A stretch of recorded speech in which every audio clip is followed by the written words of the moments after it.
Right, it is party time. Well, everyone, we have made it. We have reached our fourth and final installment of our Sales and Marketing Game Changers web series. We've been showing up every week to share the lessons from our own collective experiences to give you the strategies, tools, and tactics you need to take your business's growth to the next level in 2020 and beyond. Today is all about leading your team in the new normal. This is a big topic, one that is certainly open to a range of perspectives, and I can't think of a more appropriate subject to end our series with. If you're just joining us for the first time or you need a quick refresher, in week one, we discussed marketing that's seen, heard, and felt, covering misconceptions around marketing, what effective marketing looks like today, and actions that you can take right now to make your sales and marketing more impactful. Then in week two, we talked about leveraging data to stop selling naked. We dove more into the sales side of things, covering the importance of listening, customer centricity, and tracking outcomes. Then last week, we discussed reducing risk to make sales easier. We shared our thoughts on roadblocks to sales and marketing and some very pointed tactics to reducing those barricades. Now, this week, we're here to discuss leadership. Strong leadership is more important than ever as we navigate uncharted waters. Whether you refer to it as wartime leadership or leading through uncertainty, the reality is right now we need to lead through change. So how do you do that? Well, fortunately, I'm joined by 5 awesome sales and marketing leaders this week to provide some perspectives on this topic. I'll be your host this week. My name's Chris Lukey. I'm an account manager by day at Rockwell Automation. And by night, I am the host of Manufacturing Happy Hour, the industrial podcast where we focus on the biggest trends in manufacturing and technologies and dissect those in a simplified fashion. And in the spirit of Manufacturing Happy Hour for our intros this week, I'd like to put a little twist on it. So Ben, we're going to start with you. Let's say we're kicking it over a beer at the bar. How do you describe what you do in simplest terms as if we're grabbing a drink? We'll do the 1-minute introduction. Thanks for introducing me, Chris. What we do is, my company is Your Brand Marketing. My name's Ben Baker. And what we do is we do 2 things. We do them extremely well, but they all come down to telling your story. We have a part of our company is called Podcast Host for Hire, where we create custom podcasts for our clients. And the other part of it is teaching leaders how to lead more effectively. It's about building better leadership teams and getting them to understand how to influence people, how to gain trust, and how to communicate effectively. So people want to be engaged and people want to move forward with you. Excellent. Let's, Mark Roberts, let's go next. Let's say we're kicking it over a scotch. How do you introduce yourself? Well, hi, I'm Mark Roberts. I've been in sales and marketing for 36 years. So I don't claim to know it all, but I've seen quite a bit. My company is OTB Solutions, and that stands for Out of the Box Solutions. And what I'm known for is fixing sales problems. And that's usually if we're sitting at a bar, I ask you to get out your cell phone and Google the term fix sales problems, because I'm number 1 in the world. Always good to be number 1 on that list. Let's keep moving through. Ray, let's say we're kicking it over a bourbon. How do you introduce yourself and describe what you do? I'm assuming you're buying. And if that's the case, I'm going to say, hey, thanks for that drink. I'm Ray Zaganto. I'm the manufacturing unicorn. I have a company called Lenare International, and I really help do 3 things. I help manufacturing companies with growth. It's growth strategies and tactics, whether that's looking at diversifying the industries you're already in, going after new ones, or doing some things internationally. I help with change management because of companies like Rockwell Automation that come in and bring all this awesome technology that companies can take advantage of.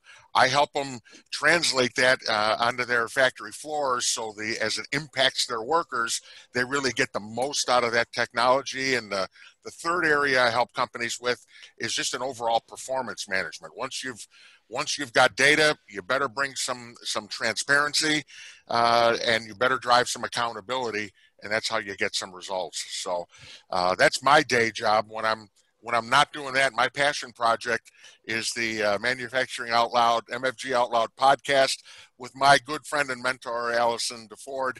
And we rock it every week talking about having courageous conversations for manufacturers to help them grow. So I'm about ready for another bourbon. You got more money?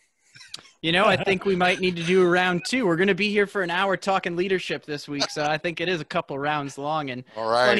funny that you bring up Allison because she's next. So, Allison, let's say we're hanging out on the back patio of the bar and we're sipping on Tito's and soda, and someone comes up and asks, hey, what do you do? And how do you describe that? Well, first of all, yeah, I'm with Ray. I hope you're buying, so thanks. I'm running up a tab this week, that's for sure. No, I'm Allison DeFord, the resident trailblazer and founder at Felt Marketing. We're the only marketing retrofit company for manufacturers.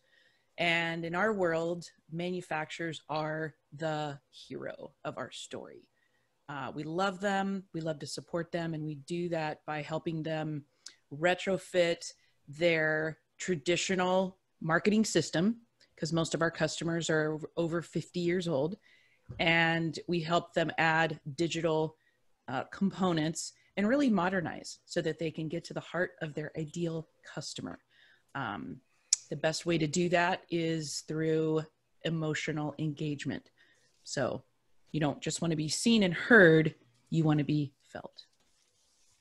Love that. And then last on our list, let's say we're popping open that bottle of wine and you're sharing your story with the table. So Mark Mitchell, how do you describe who you are and what you do when we're sipping on some wine? Great. Well, I'm Mark Mitchell of Wizard Strategy.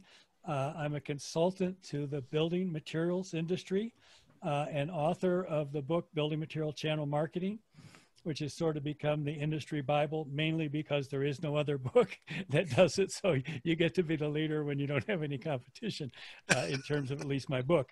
And what I focus on is I find that, so I've got a building material company and their business is either not growing fast enough, sales have plateaued, they have a new product that has failed to gain traction, maybe they have a new competitor and they're actually seeing sales decline.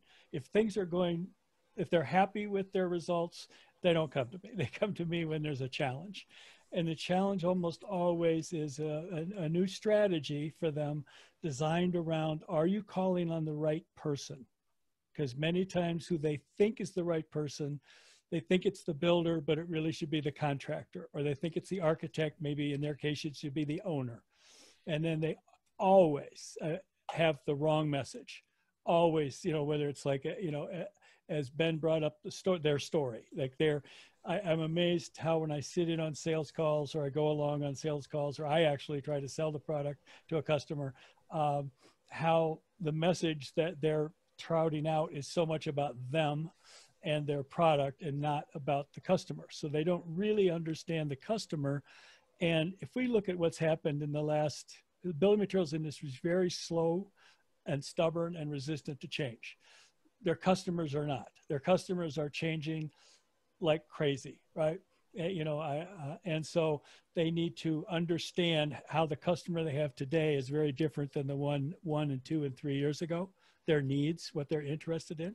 And then they frequently use old school marketing efforts like trade shows and brochures, or, they're not comfortable and up to date with the world of digital marketing, social media, SEO content, all that stuff, which is so much more cost effective than something like spending $400,000 trade show exhibit for 2.5 days. So that's what I do.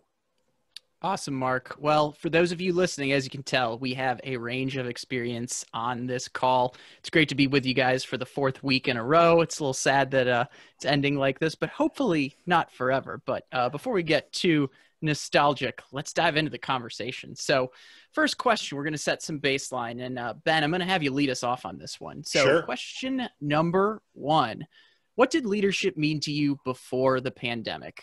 How has leadership changed with the onset of COVID-19, or has it changed? Well, leadership has changed pre-COVID to COVID in the fact that there's a bunch of leaders out there, going back to a comment that we had a long time ago about selling naked, they're actually leading naked. You had a lot of people out there that thought they were leaders that were actually managers, and actually still are. The challenge is that these people don't have the skills to lead properly. They don't have the skills to lead remote teams. They don't have the skills they need to be able to communicate effectively, to influence, to give people the trust that they need to be able to do their jobs effectively. There's been too much micromanaging, and there's not enough people sitting there going, okay, this is where we were, this is where we are. What do you as a team need to be successful? Let me listen to you to find out what your challenges are. And let me as a leader be out there going, okay, I need to be the advocate for this team. Let me be the person who can go out there and get them what the team needs to be successful. And to also let the team know, listen, this is what the objectives of the company are. This is where we're going. This is what we're trying to achieve. These are our challenges as an organization. And this is what we need from this team in order for everybody to meet their objectives. So it's a matter of being able to be that communicator. And that's what the biggest skill gap is for leadership right now, is that we have a bunch of people out there that think that they manage people, but you really only manage process and you lead people. Because leadership is a mindset, it's not a job title. Excellent answer. I love that early differentiation between leadership and management. A very important thing to throw out. As we keep rolling through this, Allison, what are your thoughts? I feel like, for me, if you were the characteristics of a leader before and now are the same, but I think the thing that is different now is, I think, being resilient is critical. Being able to adapt quickly and remain focused at the same time. A lot of people in manufacturing, for example, it's like building materials. It's resistant to change in many cases. And a lot of people got caught with their digital pants down, playing off of Mark's selling naked. People were marketing naked. And I think if you're not a creative leader, which you need to be now, you're ignoring this fact, for example, and you're waiting for normal to come back, and it's never going to. So I think that's, you've definitely got to be creative. And I think one of the biggest things that I've seen is, I think you need to be vulnerable. And that may surprise some people listening or watching, but Brene Brown, who is, an author and person that I dearly love, she has the best quote. It's, vulnerability is the birthplace of innovation, creativity, and change. And I think the leaders that I admire and respect the most aren't afraid to admit, I don't understand, or I don't know, but together we'll figure it out. Love that. Great theme with vulnerability, bringing that in. As we keep going, next, Mark Roberts, what are your thoughts on this question? Yeah, I'd like to continue on with what Ben was sharing. When business was good, I heard a lot of people saying, I know we have a bunch of micromanagers and we need to make them leaders, but business is busy right now. We don't have the time. It kind of reminds me of digital marketing. It kind of reminds me of e-commerce even. People wanted to invest in all these things, but hey, business was good, but then the tide went out. So from now on and forever, Ben will be known as the leading naked guy. But what we're seeing is, you got to move from being a manager to being a leader today. And I think Ben did a great job of explaining that, but I'd like to add one more thing, which is coaching. We really need to develop, it's a skill. Don't just assume because somebody has a manager or a leadership role that they understand the principles of coaching and how to coach. People are hungry for coaching. There was a stat, I want to say it was 60% of salespeople said that they would leave their organization if their manager was a poor coach. Whoa. So again, I think what we've seen is people who've adapted have become really good at communicating. They've become really good at coaching. And maybe to echo a little bit of what Allison said, they're being a little more vulnerable and transparent. Awesome. Let's move to Mark Mitchell next on this one. Well, the building materials industry is, I look at, let's say, cameras and phones, and companies like Yamaha and so forth. They have to be like just constantly developing new products, constantly like cannibalizing their current sales, just eliminating their last year's model. In the building materials industry, it tends to be about, let's manage the status quo. Okay, we have a big, expensive factory, and our main thing is capacity utilization. Let's keep selling the same stuff, like Henry Ford, in the same color or whatever. That's how we optimize our income, manage expenses better, and so forth. And so I look and say they're maybe 95% manage the status quo and 5% let's look at something new. And they're extremely risk averse. Right? That no one gets rewarded for trying something that doesn't work. So they keep doing the same thing. They may talk or act like they're doing something innovative, but they don't. So I think what we've hit right now, I just read an article yesterday about how the coronavirus has forced us to change faster. And I thought it would take 3 to 5 years for building material companies to embrace e-commerce, to embrace virtual selling. They're now forced to deal with it right now. So the leader of today needs to move from 5% innovation to maybe 20. Okay, I mean they're not going to go all in, but they need to up their game, and that's the biggest change I see in leadership. Love that. Sticking with the theme of being open to change in a lot of ways that we're hearing. And then we got one more. Ray, do you want to put a bow on this one for us? I love the comments and agree with what everybody has said so far. I think they're really key thing with leadership is it's the qualities that make you a good leader before versus now are kind of the same. And everybody alluded to their kind of their own favorite mixture that's in there. I think there's an interesting dynamic out there. There is a need for managers in organizations. But I've argued for a while, and anybody that's spent time on a manufacturing floor will recognize that if you're managing just to optimize your silo, you're actually sub-optimizing the organization, because where the slippage occurs is in the handoffs to that next department. And if you read anything by Andy Grove from Intel or whatever, managers really need to be the ones breaking the ties in between other departments, so those handoffs happen more smoothly. Leaders are the ones that, as Allison said, we need that level of vulnerability. We need a level of consistency. My favorite view on a willingness to embrace change and those types of things falls into a category called adaptive capacity. And that's not something that you just break out during a crisis.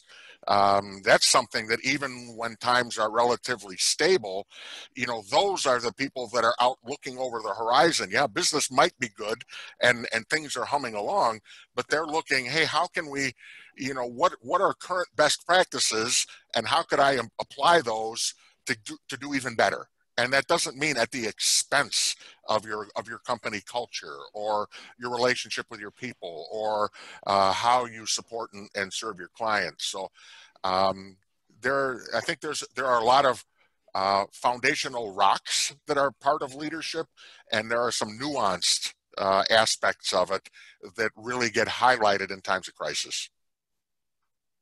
Love that. Great answers all around. Really impressed with not only focusing on, hey, some things of leadership, have remained the same, but that adaptability to change, being vulnerable, consistent theme, as well as the fact that everyone seemed to answer with people not having their clothes on or leading naked, selling naked, whatever it may be. So evidently our industry needs to throw a few more garments on, but we won't dwell on that for now. We're going to dive into the next question, which is what's one characteristic, one word that a leader must embody to be successful in the new normal, and why?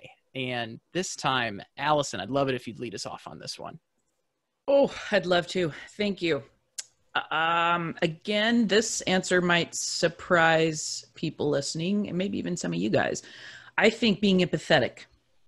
It's been thrown around a lot lately, but I've been a fan of it and in tune with it for many years. And a lot of people confuse what empathy actually is. And it's the ability to understand and feel what others are feeling. And so I think while a lot of leaders may say or are saying now, oh yeah, we're empathetic. We're an empathetic company. We feel you. I think demonstrating it is a whole nother thing. So it can be, if it's just lip service, don't bother. But if you're more empathetic, empathy leads to creativity and resilience, which I had mentioned a moment ago. And it has a trickle-down effect. So it affects your culture, which affects your employees, which affects your customers.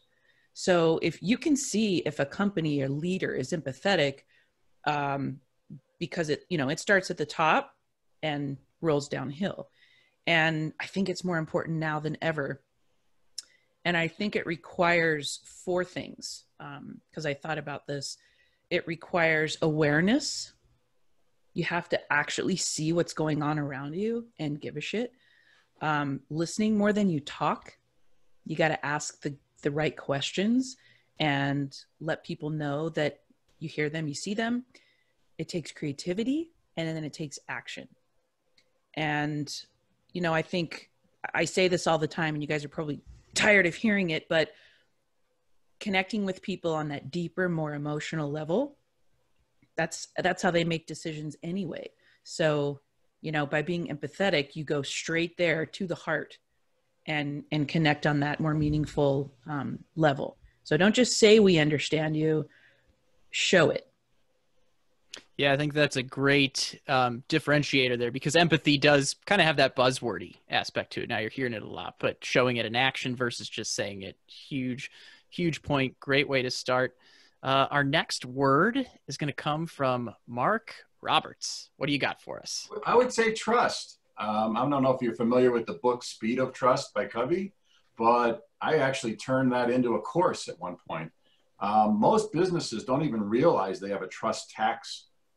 Prior to COVID, the average was about 65% of most teams weren't engaged. They were just doing enough just to get by. So just imagine what COVID has done as some teams raced to downsize to help their bottom lines. So I would say trust. If you focus on it, you can really improve your overall results. And I think it falls right in line with Allison shared, which is, creativity, being a strategic problem solver. All those things don't happen if you live in an environment of fear. Great one. Trust is huge. Glad you brought it up early. And I should say, since depending on the order we're going in, if you're at the caboose on this one and you need to bust out the dictionary in case someone steals yours, I'm going to go in reverse order here. Mark Mitchell, you're going to be the caboose. Ben, you're going to be right before Mark. And then Ray, you're next. So Ben and Mark, if you need to look up another word because someone stole yours, just wanted to prepare everyone. So Ray, you're up next. Sure, go with the long-winded guy. That's it. Where's my thesaurus when I need it? You got all kinds of time, guys. I agree. What I'm struggling with, I vigorously agree with what Mark and Allison have shared. This is a tough one for one word, because in my mind, what I struggle with, maybe this is just the operations guy in me, is, yes, you absolutely have to have that connection with your workforce that's beyond what the org chart says or any of those types of things. And there has to be, the empathy and the trust and those things going back and forth. There also has to be, on the part of the leader, there has to be a fundamental understanding of, hey, there's an outcome, or there's a goal we are aiming for, that the current change in the environment hasn't created a deer in the headlights moment, because the most empathetic or trustworthy leader in the world that is choosing to go hide under a rock at this moment isn't doing his team or the shareholders or the customers, any good right now. So there has to be kind of a, and maybe this is a training thing as well, but The original thing that jumped into mind was, again, my favorite word, the adaptive capacity thing. You've got to be able to cope with the environment. And there's plenty of examples around there in building products. You know, I'm in Chicago, Willis Tower, at one point, one of the tallest buildings, you know, in the world. That building is designed to flex 3 feet in any direction off of center line. Why? Because there was an expectation that the environment was going to change of sufficient magnitude, and it must still stand and keep the people safe. So I think there's an element of, you know, within leadership, implied or otherwise, that you have an ability to adapt to your environment and keep your organization safe and moving in the right direction. So are you saying adaptive is your final answer? Yes, adaptive capacity. Yeah, sorry. I dig it. No, we'll give you a little bonus word there. Lock in that word. That's right. Ben and Mark, that enough time for you? Yeah, Ben, what are your thoughts? You're up next. What's your one word for leadership? You know, amazingly enough, nobody took it. It's humility. Our book that's coming out in about a week and a half right now, week and a half, is called Leading Beyond a Crisis, a conversation about what's next. And one of the big things we talk about is humility, is that as a leader, if you're the smartest person in the room, you have two choices. You either got to go find a better room, or you got to find smarter people to fill it. And anybody who thinks as a leader that they know everything today is kidding themselves. We are in a situation come February, March, call the date, whatever you want. When we sent everybody home, everybody was scrambling. Everybody was shaking their head. Nobody had a real plan. We all had guesses. We all had, you know, there might have been, strategic plans that were saying in crisis mode, what do you do? But everything needed to be adapted. And everybody was sitting there going, well, that didn't work. What do we do now? And I heard that time and time and time again. And from the same people who tried things and this didn't work, and tried this and that didn't work, and tried this and that didn't work. And that's okay. We need as leaders to realize that we're not perfect human beings, and we're not all seeing, and we're not all knowing. And we need to look at the people that we lead and get their wisdom. We need to sit there and say, we hired these people for a reason. We brought them on board for a reason. They all have skill sets. They all have knowledge. They all have experience that they're coming to the table with. It's not a horrible thing to sit there and say, what do you think? And then shut up and let them talk.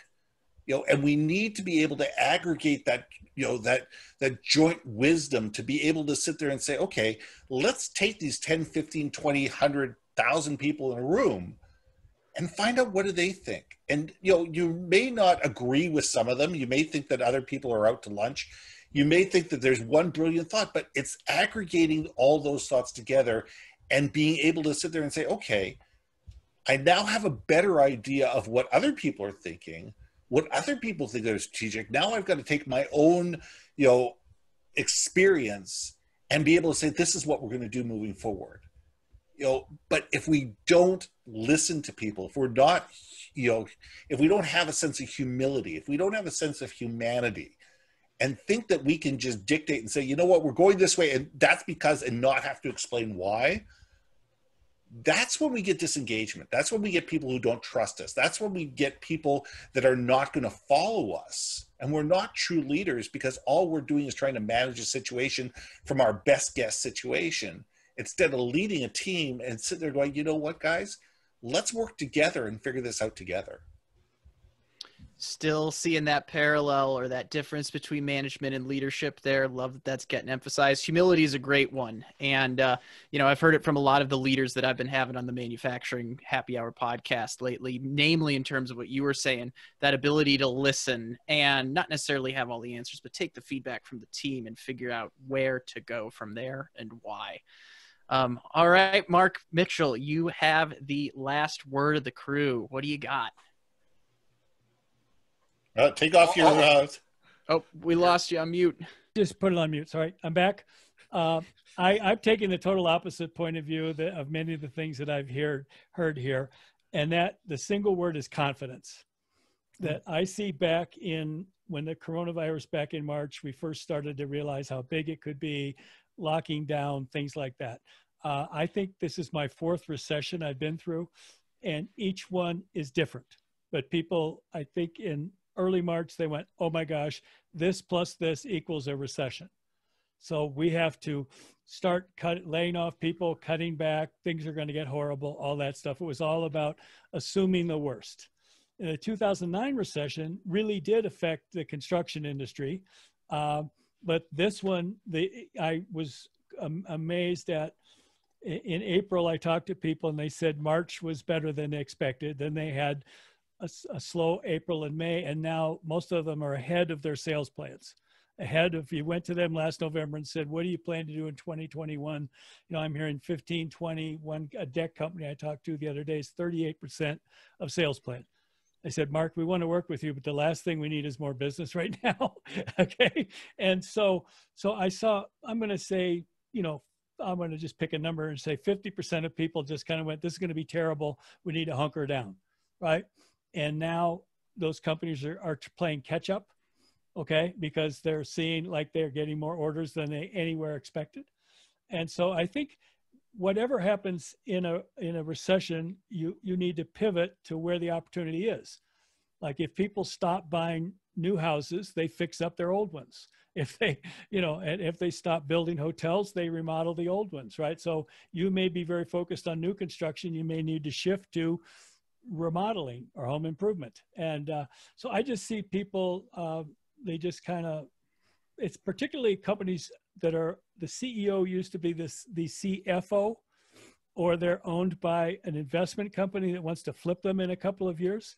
They're only driven by, you know, looking at spreadsheets. They really don't care about the customer.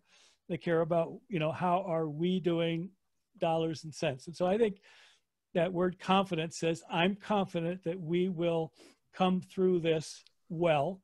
You know, I find most companies can actually grow because their competitors have hunkered down and they can get business from them. I've got several examples of that where companies are literally taking business from their competition because they're better meeting, they've adapted quicker and faster. But the leader had confidence, we can do this. This is going to make the difference, where I see a lot of people are very risk averse and don't have confidence. It's almost like that thing I think I mentioned in an earlier one. It's kind of like control your own destiny or someone else will. So they're perfectly willing to let the marketplace determine, oh, the marketplace can be down, so I guess we'll be down, which I think is stupid thinking. So the word is confidence. Well, I'm glad you added that to the mix, because I have to say, I feel like we have a perfect cornucopia of leadership qualities. Just a quick recap. We've got empathy, trust, being adaptive, humility, and confidence. And I'll add one to the mix as well. And I don't know if it's a real word. I couldn't look it up, but I would say titleless. One of my biggest things around leadership is you don't need a title to lead. Anyone can step up in moments like these. And I think it goes back to the humility comment as well, when you can look at a team and say, hey, who is stepping up to the plate right now? So that's just my call to action to anyone out there that might not have the title, but certainly has the capacity to pull it off. We are just halfway mark. And one thing I love to do is take these words, take these lessons, and put them in the context of stories so that our audience can really take away, you know, what this looks like in action. So for the next question, I'd love folks to share a story about a leader you've interacted with over the past 6 months that illustrates, you know, what leadership looks like. And this time, Ray, I'm going to have you lead us off. Fair enough. This was a great topic, because it really did give me an opportunity to reflect back and look at, you know, examples of, you know, who's been doing it right, you know, consistently, confidently, with humility, and those things. And there's a guy I've known in the Chicago area. Can we name names? Go for it. Yeah, if they're cool with it. All right. Well, I want to talk about a guy that I really admire. In fact, I admire his family and what they've done with their business. Aaron Weigel is third generation. The Weigel family owns a business in the Chicago area called Weigel Toolworks. And we were friendly competitors that really didn't know each other when I was running another business, you know, nearby. And we would, through intermediaries, throw barbs at each other until we actually started talking to one another. And I got to know and not only like, but respect what Aaron and his family are doing with their company. In particular, just going back, if we look over the last 6 months or the last several years, they're a business that has consistently lived their culture, and they've lived it by it wasn't a sign on the wall. It was through how they acted.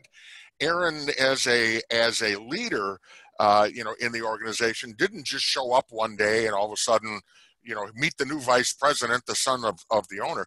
He started as a CNC operator, like his brother did, like his sister did, and they're all, part of the business, but they grew up understanding where and how the money was made, who the customers were.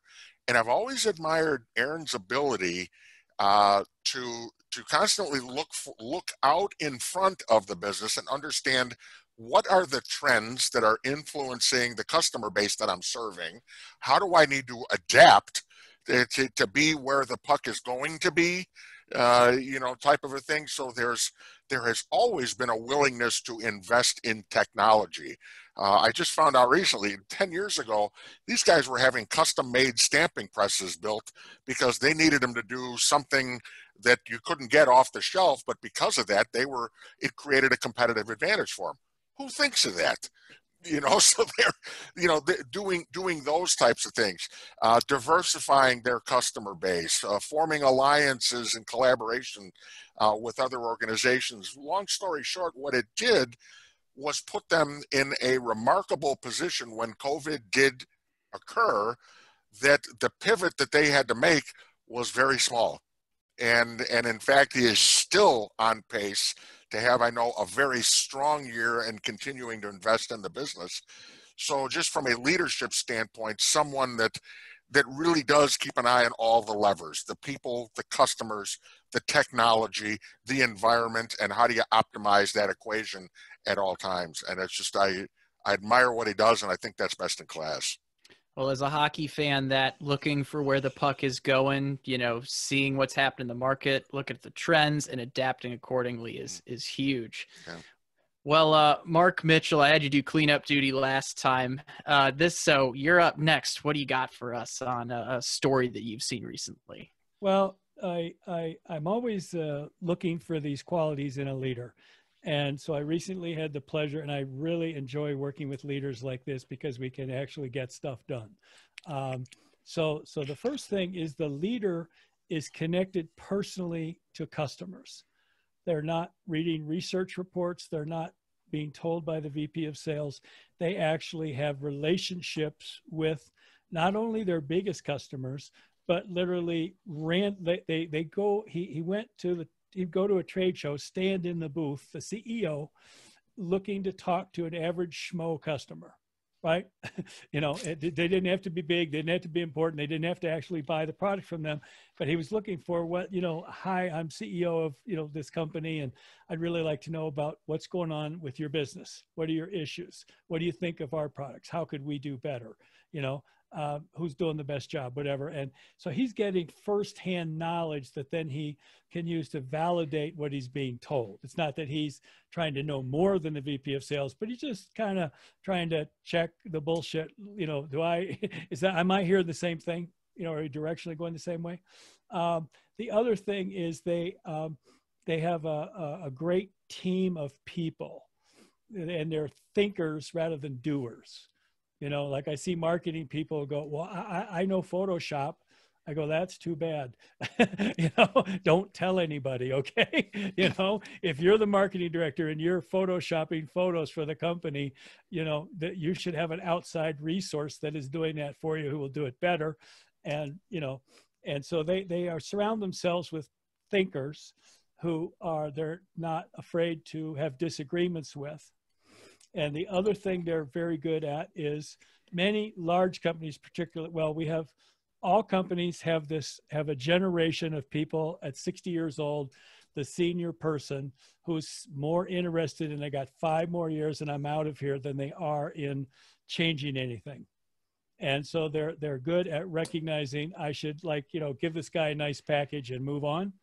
And the larger the company there's a term, empty suits. I learned from this guy the term peacocks, okay? So I have seniority. I have a big title. I show up at a meeting and I listen in just enough to throw a monkey wrench into it that will stop it, okay, or delay it, or, you know, like there's a fear of like, if this goes through, that guy will get credit and I won't. So, you know, the best thing is to, you know, and so they're very good at spotting those people and getting them out of there. So it sends a signal to the whole team. I have very high expectations of you, but I don't want to put things in your way for enable you to do that. And the final thing they do is they are not, I'll literally say, he encouraged failure. Like he would ask his, you know, sales and marketing people, what did you learn this week? You know, what, you know, how did you fail and learn? Not just tell me, you know, like, oh, we're #1 on Facebook or whatever the story is, right? No, you know, did you have the guts to try something that didn't work out? And what was that? Because you may have 4 of those, and then the 5th one's going to be an, oh my God, change to your business. But if you're afraid of the 4, you're never going to find the 5th. So that's what I love about this guy. Good, full, diverse answer. I love the tie-in to failure, being comfortable with failure. In fact, to use one of the words from earlier, being humble enough to learn from failure. And then just tying it back that, you know, where you started with the leader hanging out in the trade show booth, hearing from not only the big customers, but the little ones, the importance of listening and customer centricity in this process. So, yes. And Ben, I just gave a shout out to your word humility. So you're the next one that gets to share a story. Oh. Think you're on mute. Start over, Ben. As I said, I was wanting to take this from a different angle. Technology is a wonderful thing. Come March, there was a bunch of us sitting online on different Zoom chats playing, trade show bingo, where all of us are professional speakers and we're all sitting there looking and going, okay, how many of us are going to lose opportunities over the next few months? Within 12 hours, we're all looking, going, okay, I hope we have some actual opportunities coming up in the next 9 months. 12 hours later, sitting going as, God, I hope that everything that we have coming up in the next 9 months gets canceled. And sure enough, within 72 hours, 9 to 12 months of my worldwide speaking engagements and everybody I know around me were gone. And there is a guy out in Toronto that is a world-class, speaker. He's in the Hall of Fame, that has a phenomenal mastermind. It only speaks to speakers and how to be better. And what he did is he basically took the mastermind and turned it into a session of saying, okay, where do we go from here? And he really took the bull by the horns and spent far more time listening to people who sit there going, okay, where do we go? These are people whose entire incomes, their entire livelihood is probably gone for the next 24 months. I don't expect to be on a live stage until 2022. And I don't think pretty much anybody who speaks on a decent sized stage doesn't feel that they're going to be on a stage until 2022. So the question is, what do we do? And it really came down to building a community that got together and said, all right, where do we go from here? How do we level up our virtual speaking? How do we, diversify our skill set? How do we move into different types of, things that we can do? And how do we pivot in order to build a new lifestyle for ourselves when we know that our main lifestyle, things that pay us extremely well, are gone and may not come back? So the question is, how did everybody get to reinvent themselves? And, this guy stood up and wasn't thinking about himself. And this is a guy that makes a lot of money, far more money than I ever will on stage. And it wasn't thinking about himself. He said, okay, I've got my 5 kids, but I've got my house and my wife works and we're going to do okay. And we may have to, cut back a little bit, but we're going to be fine. And his thought was, how do I take care of the people around me? How do I make the community better? How do I enable people to work together to be able to be successful, both in the short term and the long term? And to me, that's the definition of leadership. The definition of leadership is sitting there going, how do I make everybody around me more successful? Not just focused in on yourself, because when you focus in on others, when you wake up every morning, you say, how do I make the people around me better? How do I give the people around me the opportunity to succeed? You will succeed. One way or another, you will succeed. You know, you don't have to worry about that next promotion. You don't have to worry about that title bump. You don't have to worry about that pay raise. It will come. And there's too few people out there that think that way. They're always angling for that next promotion, that next title bump, that next promotion. But if you're focused in on the people around you, if you take care of the people around you, if you make them better, people will recognize that and great things will come for you. So that's my story of leadership. You know, it brought up another word that we didn't bring up before, but I think, you know, we'll put it into the cornucopia of leadership qualities. Selflessness was the thing that was sticking out during that conversation, putting others first. All right, great stories so far. Got a couple more. So, Mark Roberts, do you have a tale for us? Yeah, right when COVID hit, I was in conversations with someone that's a leader of a company. She owns a manufacturing company, and as COVID progressed, she took a hard look at, and I refer to it as doing like an MRI on your business. She looked at every one of the main business drivers and did an analysis very quickly. You know, how are we doing? And what's the current state? What do we need to do? And as you can tell, I'm a Covey fan. And, one of the things Covey talks about is, what are the big rocks? What's the gravel and what's the sand, right? And she quickly identified the big rocks for every one of the drivers, and then trusted her leaders in each one of those business segments to come up with a plan. If you needed her help, she was there for you. If you needed to hire somebody because you didn't have the skills, for example, their sales leader reached out to me and we assessed all their people. We talked to all their customers. I mean, she doubled down on finding information. Then she created a plan with everybody's input. And now we just monitor the plan. When COVID hit, their business dropped about, I think it was 42%. They're on pace now to have the best September in the history of their business. So it was just fun to watch because it takes a lot of courage to do what she did. And I have a lot of respect for her. Mark, I love how you always put the numbers to it. Obviously, if people are listening, this is a podcast, or they probably didn't see it, but I was doing a little fist pump there because I was pretty excited about that metric when you dropped to 42, by 42%, and then on track to have the best September, just 6 months after the fact. That's huge. Excellent example. Allison, take us home on this one. What's a story that you've heard recently? Well, I'm actually living it. And because my answer is the 5 of you. And the reason that I say that is I feel like each of you embodies several characteristics that I think are terribly important right now. And you have all shown up. First of all, you've shown up and you've shown up and you've shown up to matter to the people who will care. And you're also empathetic. You are transparent. You are creative, resilient, and vulnerable. And you all go the extra mile. And so, I, like Ben, started doing podcasts with Claire and then wrote a book during a pandemic. That's leadership, right? Mark Roberts created new webinars, numerous, like he's a content machine. Webinars, talks, videos for his audience to really support them. Same with Chris, has his extra podcast. I think he has 2 more, and then volunteered to tag along with my crazy idea to do this so that we could all come together and bring information and inspiration to all the people in all of our tribes.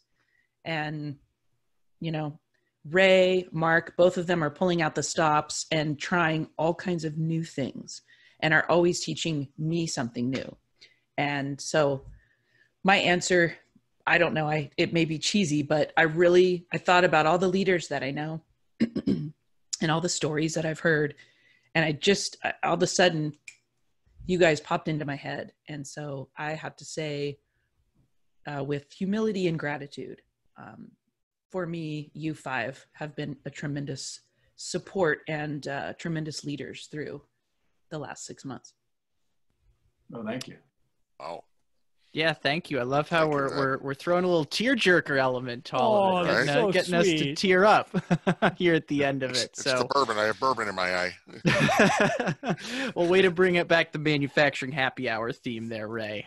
So we're at the 10-minute mark, so we're closing in on the end. But with any of these, first, for everyone that's been listening throughout, whether you just showed up today or whether you've been listening to the whole series, thank you to all of you out there that have been listening, and hopefully we've helped you in some way, shape, or form. And to give you some final pieces of action, I always like ending on some action content. So last question is, regardless of a person's title, what's one thing anyone can do to step up and be a leader in the new normal? And Mark Mitchell, I'm going to have you lead us off on this one. Well, I see leadership where we are today is about change.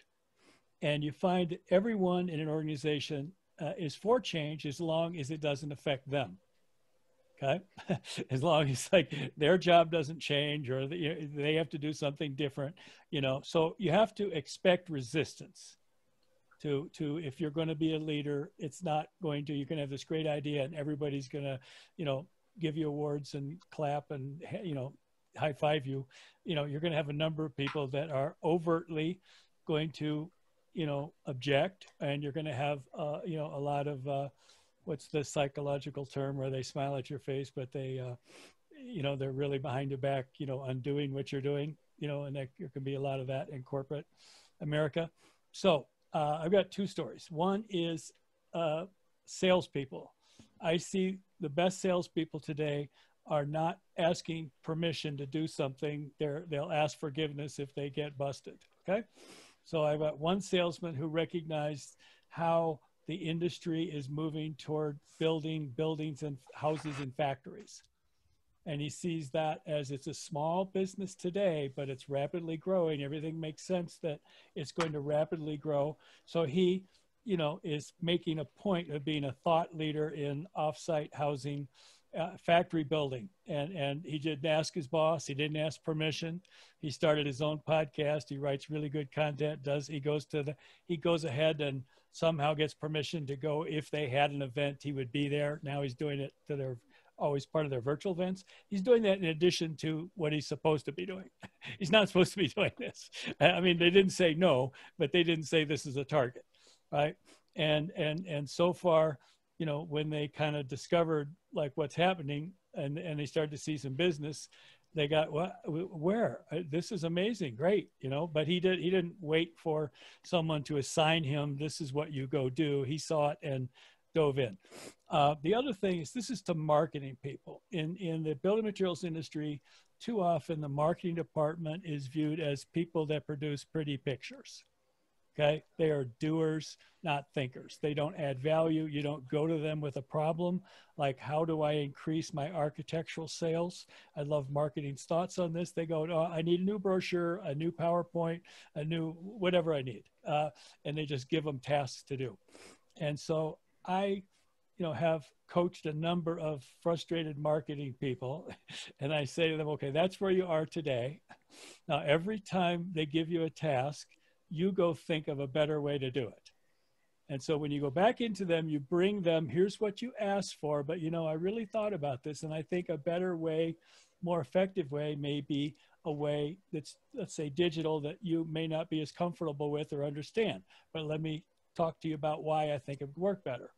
And if you get a rejection, don't worry about it. Just, the next time, just keep coming back to the person that gives you a task with a better idea.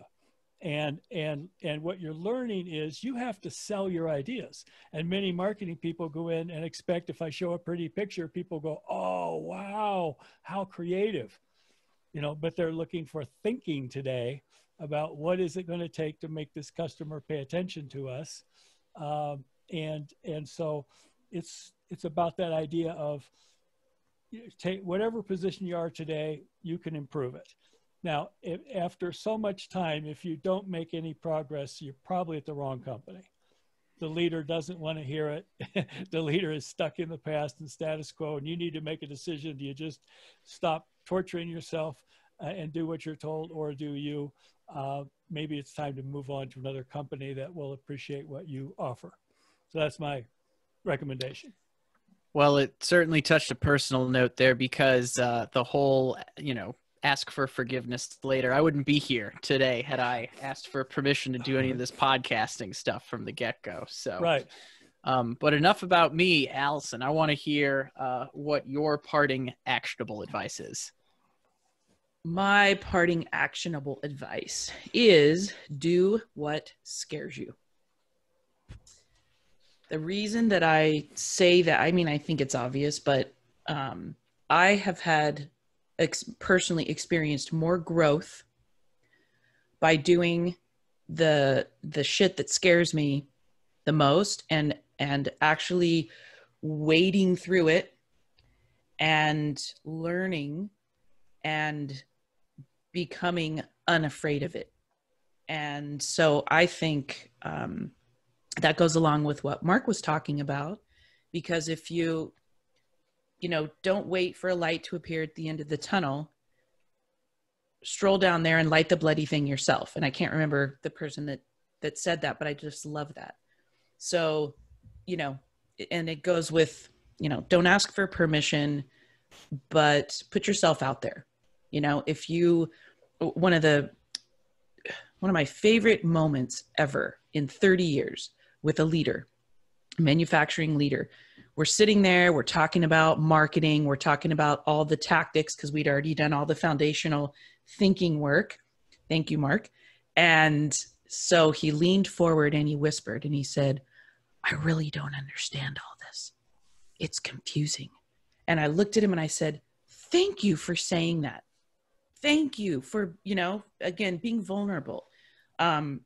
So that couldn't have been easy for him, but because he did something really simple that probably scared him, admit that you're afraid, it opened up conversations for us to, for me to educate him in a really kind way and non-threatening, and our work together was better because of it. So I think, do what scares you.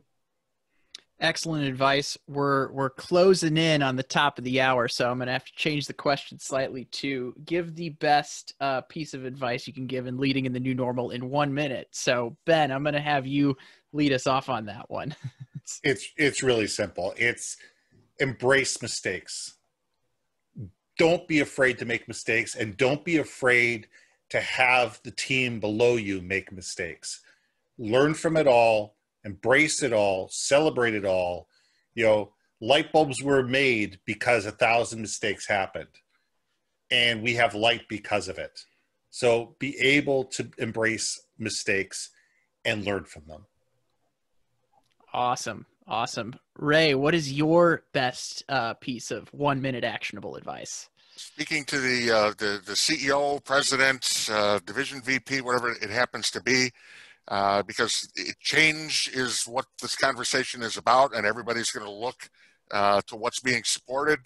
Be honest about the challenges that you're confronting. Be confident in the ability of the team to see it through to a conclusion, and be humble enough to ask for ideas, and quiet enough in the back of the room. Be the last one to speak in a meeting where others are providing ideas. That was tight. That was a lot in a very short period of time. All right, so we got our closer, Mark Roberts. What's something people can do to lead in the new normal? In the new normal, we're going to have leaders emerge, and we're going to have people that are really going to struggle and probably either sell their business or just go under. And I think it was in the last episode I shared that I had a coffee mug at one of the companies I worked, and it said, "Your opinion, although interesting, is irrelevant." The most important opinion today is the opinion of your customers. You take the time to get out there, understand what they're dealing with, understand the business of their business, and build your company and your structure and processes around serving them, you're going to be one of the leaders that come out of this strong. Awesome. Way to put a bow on it. And thank you to everyone again that's been listening. And Mark, Ray, Allison, Ben, this has been a lot of fun the past month. So thank you very much. And that is it for our 4-part Game Changers mini-series. Thank you, everyone, for coming out.